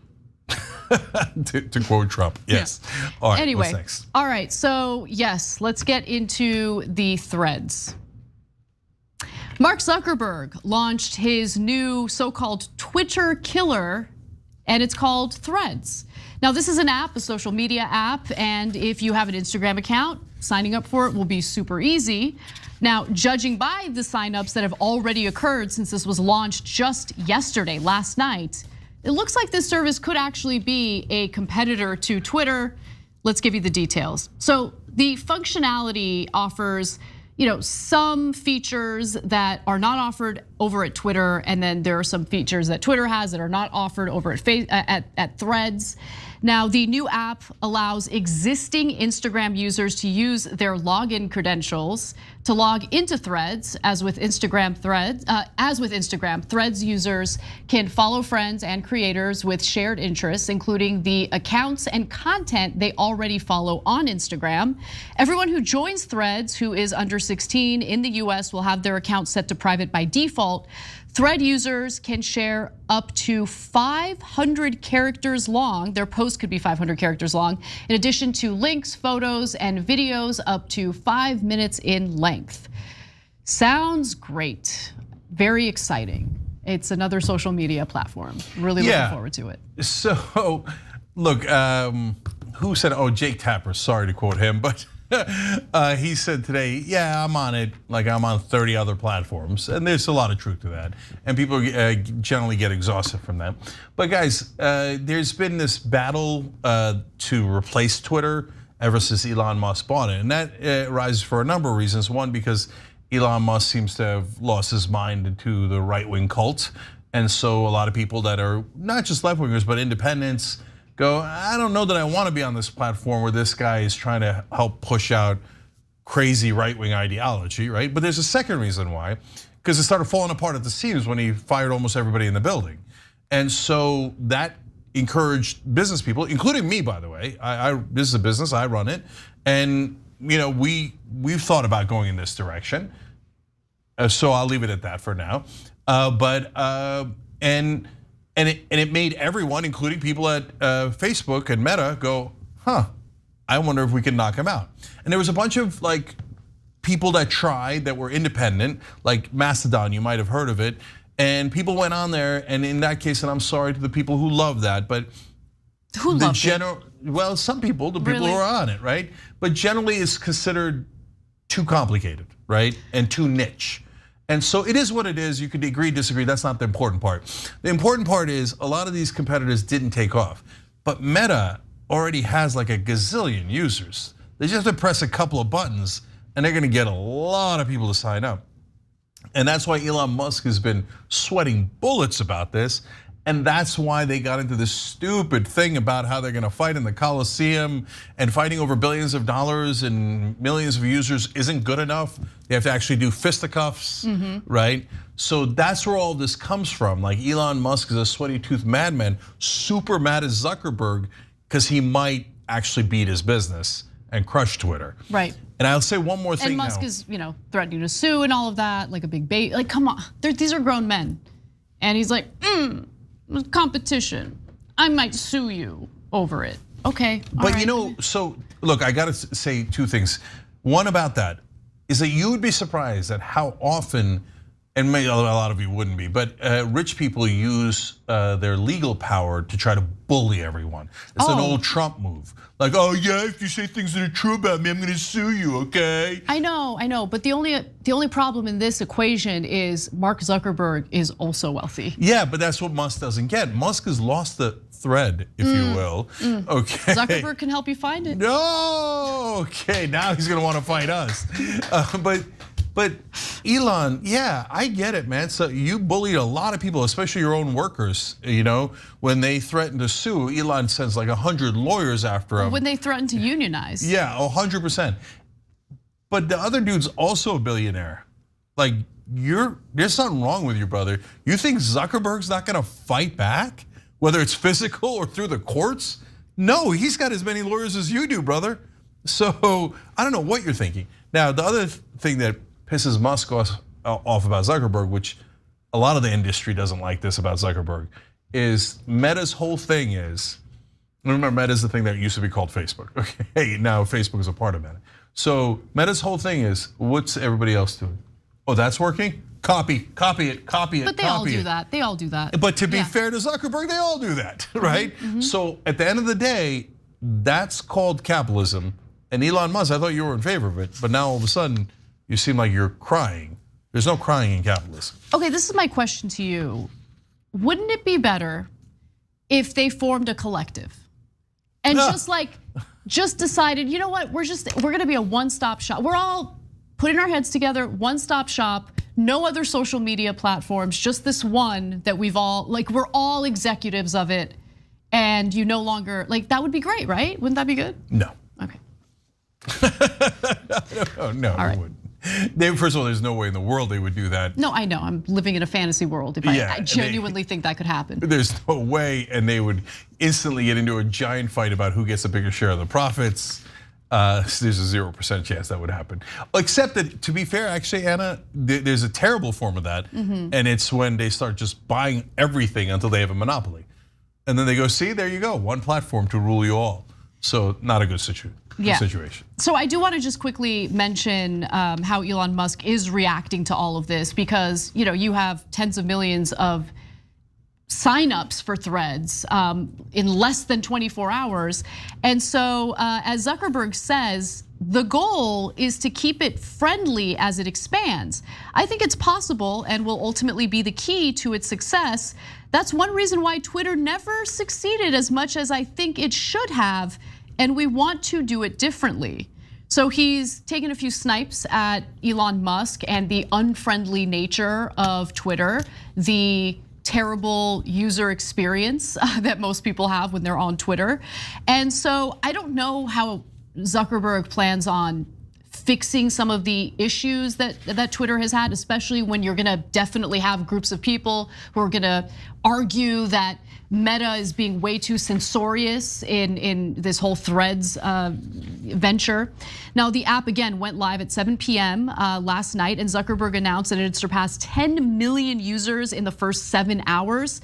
And Elon isn't happy about it. So here is a screenshot of an email that he sent. So in the email, he just said, "I just deleted my Instagram, weak sauce." And then when someone shared that screenshot on Twitter, he responded with, "It is infinitely preferable to be attacked by strangers on Twitter than indulge in the false happiness of hide the pain Instagram." And to that I would say, I disagree. Well, they both have their issues for sure. But look, guys, and on a weird note here, their issues are our issues. So they set the algorithms to maximize the amount of time that we spend on there. And we are drawn into conflict, and we are drawn into so many of our negative traits that's why the algorithms reward those now, because they keep you on the platform longer. Yep. So as we blame the Zuckerbergs and the Musks of the world, we should look at the mirror, because it's human nature that's causing these in the first place. Now, I like what Zuckerberg's saying about making it more friendly, but I think that there is a way to do some social media platform where we actually encourage the goodness in humanity, which also exists, but that's for another day. Yeah. All right, let's take our last break. When we come back, we've got a lot more to get to, including that story about the Chamber of Commerce and how they're trying to expand corruption in Minnesota. That and more coming up.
All right, back on TYT. Don't forget our podcasting network, great thing to check out. And if you're wondering why I'm so shocked that my book got a good review, it's because I expected, since I attack the establishment and mainstream media and all the people in power so much in the book, I expected everyone in like the establishment-y, mainstreamy world to be like, boo, we hate it. So the fact that they liked it and thought it was hopeful that's why I'm kind of shocked by it. But that's Kirkus Reviews, and they're supposed to be the toughest reviewers. So anyways, check it out at tyt.com/justice if you want to pre-order. Crystal Sheets, as a YouTube member, wrote in, "Happy birthday, Anna. My twins are a birthday tomorrow too. They will be 15. Oh, that's awesome. That's actually, many people have written in wishing you a pre-birthday, and that's tomorrow, so yep. I'll do it as well. Happy birthday, Casper. Thank you. Okay. Nicolette Herades writes in, "I've been working on my conservative mother-in-law for about 10 years. I meet her where she is on her journey, and a lot of growth has happened since." Nicolette, I love that story. Stay with them, okay? For right-wingers in your families, friends, acquaintances, it's one thing when I'm hostile on air because I'm trying to convince people in the middle. But in your personal life, you shouldn't be hostile. Get them to think about things, plant questions and seeds. Love it, Nicolette, great job. Oh, first of all, I gotta read a super chat from Christopher Merritt, who Well, I'm gonna read the super chat. Anna, I hope you like the boxes of perfumes and random items I sent. Thank you both for everything you do. Chris, you're incredible. Thank you so much for that giant box of fancy perfume. That was amazing. Yeah. Okay, that's awesome. Yeah, I got to read these last couple of ones. Octo Squiddies on Twitch says the Progressive Caucus doesn't exist. If raising your hand and pinky promising to be progressive is a requirement for membership, you don't have a caucus. You have a marketing ploy. Oh, I love that ending. That's exactly right. God, our members are so smart. In fact, if you're a member, the rewards are back. Rewards at tyt.com, and you get a $100 Blue Apron gift card for an excellent point. Celtic 3 Goddess says, happy pre-birthday, Anna. We share the same birthday, 7-7. You're Nice. amazing, Happy birthday. beautiful, and my hero. Keep on, girl. Thank you, thank you. And Imitation Asian writes, and I'm on the left and my dad is on the right. I know he doesn't see himself as a racist or bigoted, but he votes and leans into the rhetoric of the right wing of today, which means he is in favor of racist ideology, regardless if he himself likes black people or Hispanic people. That's true, but we can try to walk them out.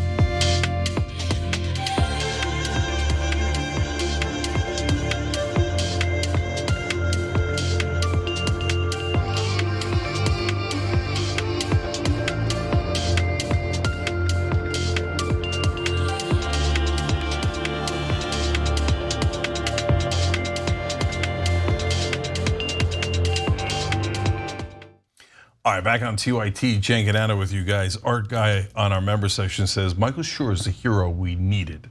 That's for his interviews with the Trump guys, and Marcus Lewis is a new member. We appreciate you, Marcus. Okay, Casper. All right, let's talk a little bit about what's happening with the Chamber of Commerce in Minnesota. The Minnesota Chamber of Commerce is fighting to inject more corruption through money in politics. Now, the first course of action is to destroy a progressive bill passed by Minnesota state politicians. So how exactly do they plan to destroy what progressives have accomplished in terms of campaign finance laws? First, let's take a look at the law. The Democracy for the People Act bans companies with at least 5% ownership stake by multiple foreign owners or a 1% stake by a single foreign owner from making political contributions in Minnesota state and municipal elections. I think that sounds like an excellent law. The progressives managed to accomplish that law in Minnesota, and now the Chamber of Commerce is going after it, which is interesting. I mean, I thought that there was a lot of pushback with foreign money flowing into American politics, but apparently not. Okay, so I love what they did in Minnesota, and there's another great part of this story, which is that now that the Chamber of Commerce is flipping out and suing them, they're gonna run into Minnesota's Attorney General, who is Keith Ellison, one of the best progressives in the country. So they messed with the wrong hombre. So we got a good crew in Minnesota, and I love it. So the reason I think this is a terrific idea by the Minnesota Democrats is because it makes you go, wait, what percentage of businesses are foreign owned? And then the Chamber of Commerce is forced to go, well, a lot. Oh, so corporations aren't Americans? Of course, this is what I've been saying for 20 years. They're not Americans, they're not patriots, they're a machine. You guys are gonna love what the Chamber of Commerce is arguing here. Like, the argument is just so ridiculous. But first, let me give you a few other details. The other thing this new law in Minnesota will do is prevent these entities, these corporations that have foreign ownership, from contributing dark money donations to super PACs. So they close those loopholes that these corporations usually like to take advantage of, which is also good news. And in response to that, the Minnesota Chamber of Commerce filed a lawsuit last week in federal court to put a stop to this. Okay, specifically, the chamber is arguing that it might be really hard for these businesses to determine whether they fall under the 5 or 1% thresholds established by the bill. How would a company fail to identify that? Like, how do you run a company like that? I just need to understand. No, and Anna, that's exactly right, and that's why I love this bill, because then they have to go and say, well, I mean, what do you want me to do? Go on the stock market and figure out who owns our stock and find out that it's actually 38% owned from people not in America? Yeah, that's exactly what we want you to do. And then we want you to admit that it is not an American company, that people from all over the world can buy it, whether it's the stock market or it could be the shareholders or executives of private equity companies that hold some of the private companies. So yeah, this whole fiction about how corporations are Americans and human, and so now Delaware is trying to get them to vote, and the LLCs can already vote. It's crazy. And the Chamber of Commerce in Minnesota is saying, so what if they're foreign humans? Yeah. Wait, I thought they had constitutional rights because they were people, my friend. That's what Mitt Romney and the Supreme Court say. That's what every Republican says. They're people. Well, then where are they from? Who owns them? Who are these people? Who are these people? Exactly. Right? Minnesota's this is an amazing day because we have the Democratic governor of Wisconsin fighting back against Republicans in an ingenious, creative new way. And now we have Democrats in Minnesota fighting back in an ingenious, creative way. I've never seen Democrats fight back Dem's like going this. wild on a state level. Yeah, way to go, guys. Look at that, man. You do the right things. We can't wait to give you credit, right? It's just the Democratic leadership almost never does it. But here they are. Yes, yes, keep going. So I have more on this, but go. A little more from the argument from the Minnesota Chamber of Commerce. So they argue that as a result of the, elements of this new law, most Minnesota corporations could avoid making contributions so they don't run afoul of the law. Oh no, would they really do that? We strongly believe this law is an unconstitutional impingement on the free speech rights of members of the Minnesota business community. Well, what if they're not from the Minnesota business community? We look forward to restoring their ability as people in the eyes of the law to participate in the democratic process. And he's perfectly named, Doug Loon. Okay, you'd have to be a loon or someone in power to pretend that corporations owned by people all across the world are somehow an individual with constitutional rights of an American citizen. You'd have to be an absolute lunatic to believe that, or anyone who works in mainstream media and anyone who works in politics. The people in power in this country have purposely lost their minds, and they gaslight you into believing insanity like this. Thank you, Democrats of Minnesota, for fighting back. So now one last example, guys. So Sheldon Adelson owned a casino company and is one of the richest men in the world, and at this point, one of the richest men in the history of the world. He passed away recently, but before he did, he gave the Republicans tons and tons of money. He gave Donald Trump over $100 million twice, okay, in his first election and second election, through the super PACs, et cetera. So why am I telling you this story about Sheldon Adelson, who owns casinos in Las Vegas and is from America? Because that is not where the majority of the profits of his company are from.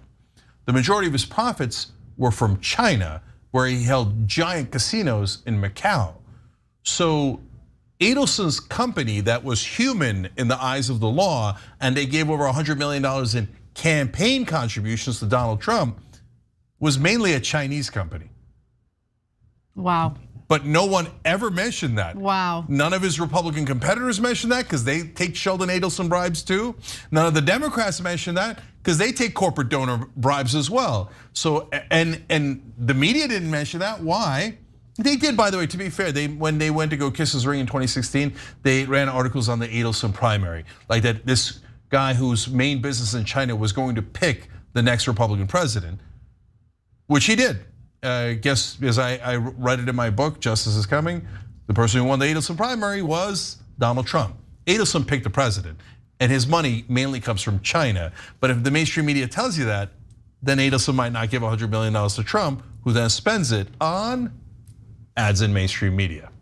So the corruption goes straight into the pockets of the media companies. How did you find out about this Adelson-China link? Oh, simple. You just look at his holdings, you see where the majority of his profits are coming from, you look at the casinos he holds, and remember with most of these companies, and Jonathan Larson, our managing editor at TYT Reports, does a great job with this. You just look at their public offerings. They have to say with public companies, hey, here's where our money comes from, here's how much we made, et cetera. And then you see, oh, most of the money comes from China. So basically, since the great majority of the money came from China, it's basically a Chinese company that decided who was going to be the president of the United States of America. They didn't decide, but they played a pretty big financial role in promoting Donald Trump. Gigantic role. a gigantic. It was so gigantic, as I explained in the book, even the press noticed it. And they were like, whoa. Every Republican candidate went and they said, please, sir, please give us the bribes. And Trump won that because he said, I'll do anything for you. This is not just a plug, please. I'm telling you, in the book, I explain all the things that Trump gave back to Adelson in return for that bribe. It'll make your head explode. And you're MAGA, you should read it more. You'll be shocked at the corruption that Trump did with Sheldon Adelson. So you can pre-order at tyt.com/justice. But mainly Democrats of Minnesota, much love, keep going. All right, finally, let's talk a little bit about the ongoing AI wars, which apparently is heating up. As we speak, some of the wealthiest people in the country are trying to determine what to do in regard to AI and regulations pertaining to AI. Now, while certain members of Congress are thinking about potential regulations, you have the developers of this technology basically lobbying pretty hard to play a big role in how those regulations are shaped. So look, one side are the tech lobbyists, okay? They don't want politicians in the United States to do anything, really, when it comes to AI-related regulations. On the other side, you have some, believe it or not, philanthropists who are genuinely worried about AI and how it could potentially pose an existential threat to humanity. So let's start with the lobbyists. Let's give you the information about them. The LA Times reported that technology interests, especially OpenAI, the nonprofit with a subsidiary for-profit corporation that created ChatGPT, have gone on the offensive in Washington, arguing for regulations that will prevent the technology from posing. I can't believe they actually reported this with a straight face. Technology from posing an existential threat to humanity. Right, yeah, that's what the technology interests are doing right now. They're lobbying hard for regulation. If you believe that, I've got a bridge to sell you. Come on, guys. Come on, guys. Like, who raises their hand and says, mommy, I want more rules? Like, they don't want rules, they don't want regulations. Like, that's insane. But anyway, let me continue. So AI companies are spending money to ask politicians, in my opinion, to not meaningfully regulate. But these companies expect some kind of return on their investment, right? So that's really all you need to know. It's not that these executives are bad guys, it's that they're driven by incentives, and the incentive here is profit. But nonetheless, Sam Altman, OpenAI's 38-year-old chief executive, has met with at least 100 lawmakers in Washington recently, and OpenAI is on the hunt for a chief congressional lobbyist. A source familiar with the lobbying activity of these AI companies told the LA Times that their efforts are already paying off. So the source's conversations with Washington insiders revealed a deference to Altman. I've had multiple senior individuals in Washington, people who are listening to members of Congress say something to the effect of, well, Sam seems like a good guy and he certainly came off well in the hearing, so maybe we just let it play out. Listen, guys, let's just wrap this up. There's gonna be no regulation. Okay, let's just wrap this up. Like, I don't wanna have endless conversations about like, oh, what's the government gonna do to make sure that we're protected from the potential, side effects of this technology. They're not gonna do anything. So I think that you're very likely right about the government, but you're going to be shocked to find out that on this one, I'm not as skeptical as you are about the executive's interest, and I'll tell you why. Because normally I'd say, what are we joking? Like, nobody's interested in the general welfare, they're interested in an extra buck, right? And so the idea that ExxonMobil is giving money to politicians for the general good is hilarious, right? So, but in this case, they know that greed can drive people to write a program that is too aggressive, right? So once you give artificial intelligence a certain goal, it doesn't think like a human. It just says execute the goal. It just finds creative ways to execute it. But you have to build in morality, like don't do this, don't do that, don't do this. But that morality sometimes, when it comes to AI, can cost money or can make it harder to get to your ultimate goal. So if they take out some of those safeguards, they might get to their goal of making more profit soon. But these executives might realize if you do that, we're all toast, that this is a really bad idea. To give you an extreme example, okay? this is what people are worried it's going towards. We did a story a couple of weeks ago about how the Pentagon ran simulations with AI and they told it to go destroy a target. And in the simulation, not in real life, they forgot to say, or they didn't say, hey, they said don't kill people. You're not allowed to kill these people to get to that goal of killing that person and that target, right? But AI figured out a way around it. They're like, okay, I'm not going to kill the people that are stopping me because humans are telling me not to do that, but my primary objective is to take out that target. So it took out the building that the humans were in. So it didn't kill the humans that were telling it to stop, but it destroyed the building, right? Thank God it's a simulation. So some of these people that are involved in AI go, this is pretty freaking dangerous and we should be really careful. And greed is gonna drive people to not be careful, so watch out.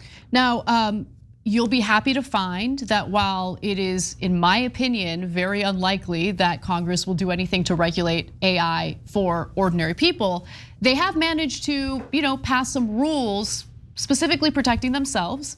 So let's talk about that. Of course. The House is imposing new guardrails on how its employees use large language models such as ChatGPT. Offices are only allowed to use ChatGPT Plus, which is a paid premium version that includes additional privacy features, which leads me to believe that they are fully informed on the fact that there are some privacy concerns when it comes to ChatGPT, but they're totally fine with it when it affects the general public. Yeah, it's the most normal thing in the world. Like Dianne Feinstein didn't care at all that the government was using warrantless wiretapping on all American citizens. But the minute the CIA did wiretapping of the Senate, she was like, outrage. So that's how they normally operate. Now, on the other side, you have incredibly wealthy philanthropists who are genuinely concerned about what they refer to as rogue AI, and they are really like in cahoots in trying to do something about it. So the Washington Post did a very lengthy report on this, and they referred to the wealthy tech philanthropists who have begun recruiting an army of elite college students to prioritize the fight against rogue AI over other threats. Open Philanthropy, a charitable organization started by billionaire Facebook co-founder Dustin Moskowitz, alone has funneled nearly $500 million into developing a pipeline of talent to fight rogue AI, building a scaffolding of think tanks, YouTube channels, prize competitions, grants, research funding, and scholarships, as well as a new fellowship that can pay student leaders as much as $80,000 a year, plus tens of thousands of dollars in expenses. So if you look at the whole list of people that are chipping in money to that effort, you'll find a lot of bad guys like Elon Musk, but you'll find good guys too. So this is a rare thing that they share. And this comes from the Silicon Valley bubble where they're talking about things like this 24/7. And they think, oh my God, the most pressing issue for Americans is how we stop AI from winning 80 years from now. No, that's your most pressing issue because you're all already incredibly rich. And you've got these esoteric things to worry about. Now, at the same time, I don't mind. I generally like the effort, and I'm not hating on it. And as I explained to you in the earlier story, things can get out of hand. And if you think it's bad that companies are going to want to compete and take out some of the guardrails, what do you think China and North Korea are going to do? Or Iran is going to do? Or any of these? Russia is going to do? They're going to take out all the guardrails. So we do have to get prepared for it. They're not wrong about that. But just finally, I'd say there probably is a better way to spend the $500 million in today's world, but it's a complicated issue, and let's hope that the people most concerned are not correct, and that this is easier to control than it looks, because otherwise, we're headed towards troubled waters. Okay, we're way out of time. Good news, bonus episode for the members, including people are starting to get married at McDonald's now. So that's where we are in the world. tyt.com/join to become a member, or if you're on YouTube, hit the join button below. We'll see you there in a minute.